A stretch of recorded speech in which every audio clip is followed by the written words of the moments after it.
domain. Section 3, Visit to the Rocky Mountains, 1867 to 1868. The war over, Powell returned to his home in Illinois and was nominated clerk of DuPage County, Illinois, at a good salary. But at the same time, he was offered an appointment more to his liking, though at a lower salary, as professor of geology in Illinois Wesleyan College at Bloomington. This he accepted. A later appointment was that of lecturer and curator at the museum at the Illinois Normal University at Normal, near Bloomington.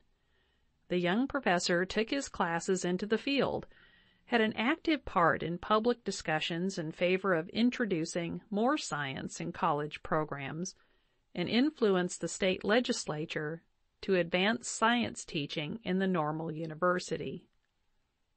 In the summer of 1867, Powell, at the age of 33, struck out on a new path that led to all his later work. Aided by the Illinois Society of Natural History, with which he was still connected, he conducted a party of 16 naturalists, students, and amateurs across the plains to the Rocky Mountains of Colorado, then known more as a field for adventure than for research. His wife accompanied him. Through the aid of General Grant, it was arranged that the army posts should furnish his party with supplies at government rates. Railroads gave him passes. A contemplated passage through the Badlands under military escort was given up on account of hostile Indians. The expedition visited South and Middle Parks, climbed Pikes Peak and other mountains, and gathered a great store of specimens that were shipped back to the colleges at Bloomington, Normal, and elsewhere.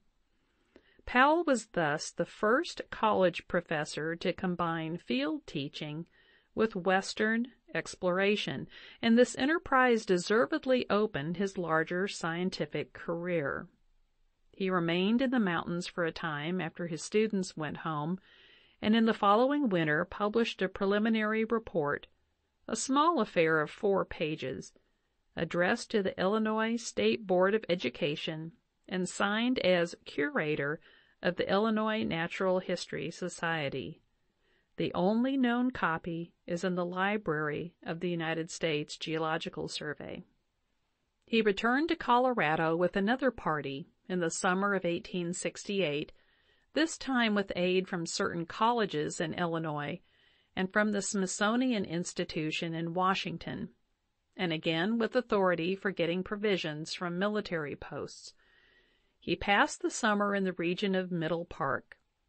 The following winter, Mrs. Powell still being in the party, was spent in camp in the valley of White River, a branch of Green River, in western Colorado and eastern Utah. From this camp, Powell made excursions to the Grand, Green, and Yampa rivers. While thereabouts, he made his first studies of Indian tribes and became an ethnologist. There is no indication that he had had earlier training in ethnology, and it may well be believed that it was as largely his warm sympathy as his keen inquiry that led him to eminent success in this field. But the more immediate result of this summer and winter, regarding which no report was published, was his plan for the exploration of the Green Colorado River by following its course in boats.